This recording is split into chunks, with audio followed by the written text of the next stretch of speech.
जी, अस्सलाम वालेकुम। तो लाहौर वाक़ये की मैंने आपको जो उसका लफ्ज़ी मानी था वो बताया।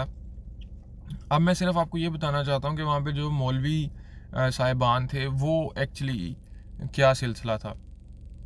आपकी आप उनकी हकीकत सिर्फ़ इस बात से अंदाज़ा लगा सकते हैं कि वहाँ पे जो चंद वो नाम नेहाद इस्लाम के ठेकेदार आ गए थे उस पे उसको गुस्ताख ठहराने के लिए।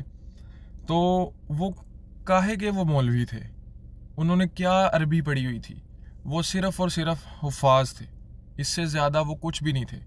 वो हाफ़िज़ कुरान थे, वो जो 1-2 मौलवी आए हुए थे वहाँ पे, और या उन्होंने 2-3 किताबें बस कोई पढ़ ली हैं दीन की। क्योंकि अगर वो आलिम दीन होते, आलम फ़ाज़िल होते, मेरे उस्ताद हैं कोई आलिम फ़ाज़िल, ठीक है? तो उनको तो पता लग जाना था यार, ये हलवा जो लिखा हुआ है इसका क्या मतलब है? अरबी में हलवे का क्या मतलब होता है? या हलवा का अरबी हलवियात को अरबी में क्या कहते हैं? उनको यही नहीं समझ आ रही और वो मौलवी हैं और वो उसको आके गुस्ताख कह रहे हैं। उसने अरबी पढ़ी है, उसने कुरान पढ़ा है। अगर उसने इससे ज़्यादा भी अरबी को डिटेल में पढ़ा होता, उसने लैंग्वेज सीखी होती, तो उसको पता चल जाना था भाई ये कुरानी आयत नहीं लिखी हुई। और वो फिर मैंने देखी तो पीछे से हमारी अवाम कह रही है कि एक बंदा कहता है ओए होए इन्हें तो इस्लाम दा मजाक बनाया है, मजाक। भाई तू पहले ये देख, मजाक नहीं होता, ठीक है? उसने अगर इस्लाम का मजाक बनाया हुआ है तो आपने इस्लाम को बड़ा सीरियसली लिया। तू पहले तू ये बता कि तू दिन में कितनी फ़र्ज पढ़ता है?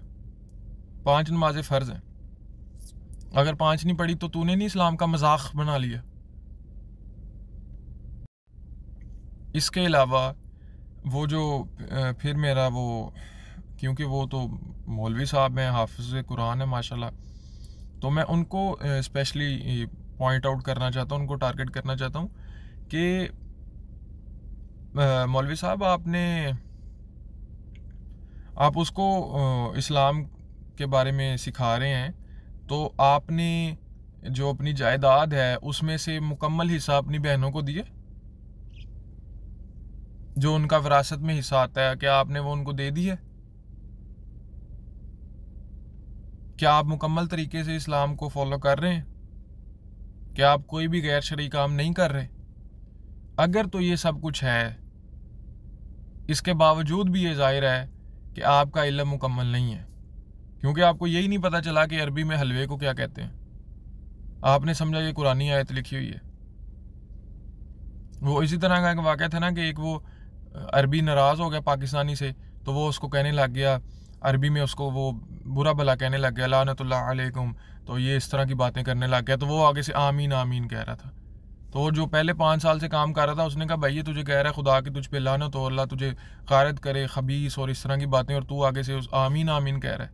फिर उसे समझा यो हो अच्छा यार, ये तो मुझे गालियाँ निकाल रहा है और ये मुझे इस तरह मुझ पे लानत भेज रहा है।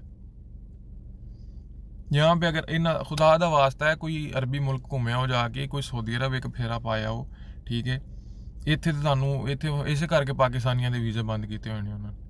कोई दुबई चले जाओ, कोई सऊदी अरब चले जाओ, कोई कतर चले जाओ, जहाँ के खुले हुए हैं वीज़े वहाँ पे चले जाओ, एक फेरा पाया हो, तो पता चल जाए कि अरबी ये उनकी माँ बोली है। आपने सिर्फ अरबी वो कुरान वाली समझ ली। अल्लाह का नाम है, आ देखो हाथ जोड़े ने।